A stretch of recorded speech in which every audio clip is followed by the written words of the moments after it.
உங்க ஊர்ல வந்து சூத்துக்கு ஒரு ஏசி, பாத்ரூமுக்கு ஒரு ஏசி போட்டுங்க, அப்புறம் போவாமன்னா அவன் கேக்குறாரு. போராடுவோம் போராடுவோம் போராடுவோம் போராடுவோம் கரண்ட் வரும் வரை போராடுவோம் கரண்ட் வரும் வரை போராடுவோம்.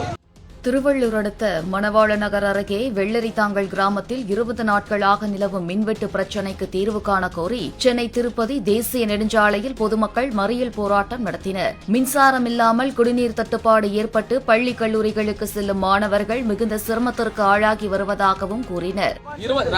21 நாளா தூக்கம் இல்லாம எல்லாரும் கஷ்டப்படுறாங்க.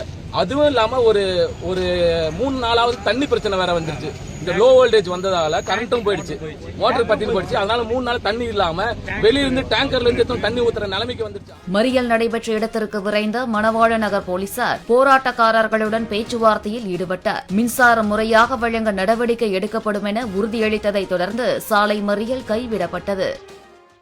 20 நாளா கரண்ட் பிரச்சனை, டிரான்ஸ்ஃபார்ம் போயிடுச்சுன்னாங்க. திரும்ப சரி ஒரு வாரம் கழிச்சு வந்து ஒரு டிரான்ஸ்ஃபார்ம், டம்மி டிரான்ஸ்ஃபார்ம் அதான் நல்ல டிரான்ஸ்ஃபார்ம் நினைச்சிட்டோம். மாட்டின உடனே ஈவினிங்கே நைட்டு ஒரு 9 மணி ஆயிடுச்சு, போயிடுச்சு. அதுக்கப்புறம் செக் பண்ணதுல போயிடுச்சு. அதுக்கு அடுத்த நாள் இதே ப்ராப்ளம் வருதுன்னு ஃபோன் பண்ணி கேட்குறோம். அந்த ஃபோர்மேன் கிட்ட என்ன சொல்றாருன்னா, உங்க ஊர்ல வந்து சூத்துக்கு ஒரு ஏசி, பாத்ரூமுக்கு ஒரு ஏசி போட்டுங்க, அப்புறம் போவாமன்னா அவன் கேட்கறாரு. அந்த போர்மேனு சந்திரன் அவர் பேரு. அவர் அந்த வார்த்தை, அப்ப நாங்க கரண்ட் பில் கட்டலையா, நாங்க சும்மா யூஸ் பண்றோமா, கரண்ட் பில் கட்டாம நாங்க சும்மா யூஸ் பண்றோமா சொல்லுங்க. எப்படி அந்த வார்த்தையை சொல்லலாம்? எங்களுக்கு செக் பண்ண வேண்டியது வேலை வந்து போர்மேன் வேலை. அதை வந்து செக் பண்ணி அதுக்கேற்ற மாதிரி டிரான்ஸ்ஃபார்மர் மாற்றி அவர் கொடுக்கணும். அதை கொடுக்காம தேவையில்லாத வார்த்தையை பேசிட்டு இருக்காரு அவரு. அதை வந்து அந்த ஜேயோ ஏயோ யாரும் அதை வந்து கண்டுக்க மாட்டாங்க.